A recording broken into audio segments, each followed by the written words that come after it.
to play a game here, and it's going to be kind of physically involved, so it's going to wake us up a little bit. So I hope you're ready for that. And counting the numbers here, I was going to do kind of a Tasman against Salt Lake here, but I think we have kind of the numbers where I can split it up to, since you have 4, we can do another team of 4 and another team of 4. So we're going to do 3 teams. I'm just kind of doing this on the fly. So we're going to play this game. It's called The Human Knot. Have you anybody ever played it before? Heard of it? Is it like spaghetti? It might be like, I don't know what spaghetti is, but it might be like spaghetti. Where you can't, you reach your hands in and you try to... Yes. Okay. So what it's going to do, so we're going to have 3 teams of 4, all right? And we're going to stand in a circle. And what you have to do is, with your right hand, you have to grab someone's hand. With your left hand, you have to grab someone's hand. It has to be a different person. The problem is if we have to have more than 4 then. Because it can't be the person next to you. And that leaves only one person across from you. We have 2 hands. So we have to do teams of 5 at least. Okay. For it to work. Don't find somebody in the hallway. You guys need one person. They only have 4. Chair or something. Modify the rules. We can try it. They can use a chair. Should we try it with 4? Let's see if it'll work with 4. Let's try it with 4. Okay, and if it doesn't work with 4, then this was a crappy plan and I'm going to get a bad grade. So, but at this point, I don't care. We're modifying and going with the 4. Yeah, this is going to be a part of our problem We have the solving. same problem because we're going to have 4 and 5. No, you have 4 and 4. Because I have to kind of film it. Because since I don't have my thing. Okay, so is that kind of clear to everybody? So far. So okay, guys. So then what you're going to try to do is we're going to try to untangle. Okay. Okay. So wait. So it's going to require some problem solving. Wait, do you have one on each hand or does it matter? We need a different person. We need more. Come on. Okay. Okay. You gotta reach across. So let's make sure everybody's got a different. Yes. So what are we doing? So typically, Okay. it works. So what you have to try to do is you have to try to untangle yourselves. You can't break the chain. Yes, And break your arm. You can't break your arm. Oh, so like that? Wait. Yep, like bam. Oh yeah. So But now guys can turn around. I'm gonna turn around too. But that's okay. The point is you just Yeah, you just have to. Oh, so Yeah. and you guys You can do it. stay. We did it. We did it. We're great. Your turn. We're awesome. Cool. Should we, so for your grade, should we do one with 6? Yeah, let's do another one with more people. Okay. So Oh, you broke your hands. You only have 4 people. It shouldn't be that hard. so if you break your hands, Is it gonna be a left and left or left? let's do an example real quick. Okay. Do you mind if I take this? Over there. Still recording. Okay. So let's just do an example. What? Can you guys see okay with them being this close to the camera? We're going to have to move back from the camera. Let's go back there, guys. Let's go back there. Go ahead, Tim. You didn't do it. No, we need more people. Yeah, we got to move back. We got to move back from the camera. Oh, we didn't want to go back. Okay, we'll do an example for you. We're going to do it here with more people because I don't think the 4 is that great of a deal. So you guys can observe more than do. Who else hasn't done it? I don't know that we can get many more. Isaac, come back here. Isaac, get in there. Oh, You but there's haven't too done it. many. Come No, on, guys. I'll Isaac, sit go down. down. 5. Okay. That's okay. Can you guys see okay? We might have to move to this side of the... Okay, let's make sure everybody's got... He's got to hold Isaac's hand. I do. So that you two. So we be can able to do that. move. See, right? Well, Paul should move his hand, Oh, you're his right hand somewhere. And I should take Paul's. So there really needs to be So I need 6 to be people because taking 5 people are. Go, Jen. It's an uneven number. Okay, one Yeah, more. you need to have. Okay. So Alright. now we're going to try it where Just grab a hand. Problem solving. Are you guys enjoying Not the this? person next to you. there we go. Usually you close your eyes and put your hands in Okay, there. well, you're gonna have to. I'm not doing it. I don't know. Okay, now this is a little crazier. You have to step over hands. There we go. All right, you guys are getting it. Okay, now how do we get? Do we have 2 circles? We have a two. chain. We have a Oh, we chain. have 2 circles. So this is We got actually. 2 circles. You can have 2 circles. You can have 2 circles in these. out. Yeah, it works. So this That's time it. we have 2 complete circles. We're done. Okay, chain link. Okay, so I don't see them doing it. I think they need to give it a shot. well, Only 4 of them. okay. So with our numbers, that was kind of difficult, but I think there's kind of a process behind why. So let's kind of discuss the whys. What could have happened? What could have gone wrong? What could have gone right? So in the case when we had a few more people, we had 6 people. You guys actually ended up forming 2 circles. Made it work out.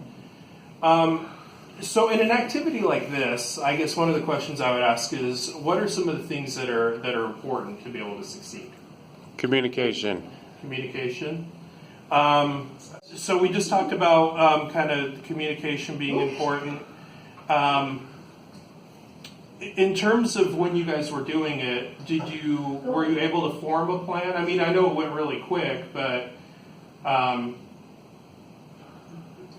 did having a plan work? Well, I know with the 4 of us, when we had the smaller circle, we kind of talked as we were doing it and just kind of trying out, and it was a constant communication. I think the understanding was is if it didn't work the first time, we would evaluate and try to keep going. And so it was just the need to constantly talk and see where we were as we were going. And it was quick. Yeah. What are some things you think would have made it difficult to accomplish the goal? I mean, I know we all did a good job at it, but let's say teams that would have struggled with it. Well, I think if somebody would have just started doing it without talking to the other people involved, I could see somebody getting their arm twisted. Yeah. I could So see, just pulling yeah. and tugging. Yeah, and if somebody wasn't understanding what was going on and what that person was doing, Then they're hurting them. yeah. I think people just going off on their own, trying to do their own thing, maybe not being fully kind of bought in to it. If you're kind of resistant to, I think when you're in those kind of close quarters with people, you can kind of Shut down. clam up and not want to kind of be a full participant and just wait for everybody else to make the decision for Be you. over kind of thing. Yeah. We had to pull in Paul Well, I mean, and did everybody feel like they had equal participation in it? Anybody? Yeah. So that's the important part too, asking if everyone's okay with the decision and stuff before you make the move. Yeah, I think that's part of the communication. Definitely, you have to make sure that everybody's on board. You can't try to do I think step over somebody just to try to get your way or because you think something is better. So I guess if I were to ask one last question, just I think using that as an application for what we're doing here, how do you think we can make that apply to what we're doing here every day?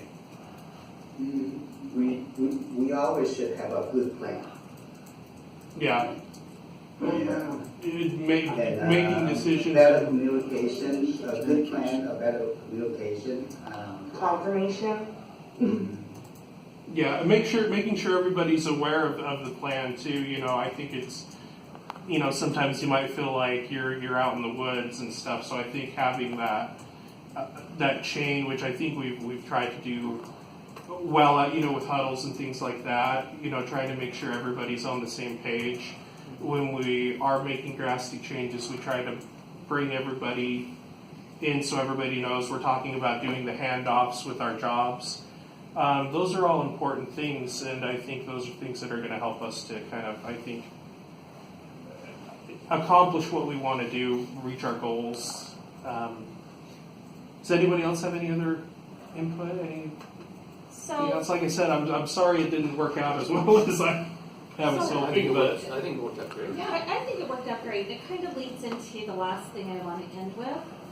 Because all of these things are really great, and the communication is really great, but I think what's most important, and we need to make sure we're doing on an ongoing basis, is when there is communication, or something said, or somebody's doing something, we need to make sure we're going in with the understanding that the intent is good. If we go in with a belief that the person who is saying something to us or that has done something or who scheduled something to do and be better. And when we talk about our team goal, it really is for us to be holding each other to a higher standard, right? Mhm. We shouldn't be having drama or negativity to get me. Yeah. If I have the attitude that it's being done to me rather than for me, it makes a huge difference in how we react, right? Yeah. I came across this the other day, and it really just hammered help and not to hinder. It doesn't create the drama and the negativity. It's just higher goals, higher motivation, good times and positivity, no jealousy and hate. Again, communication is great as long as we take it for the intent that it's there for. If we go into it with no jealousy or hate, it causes no drama, no negativity.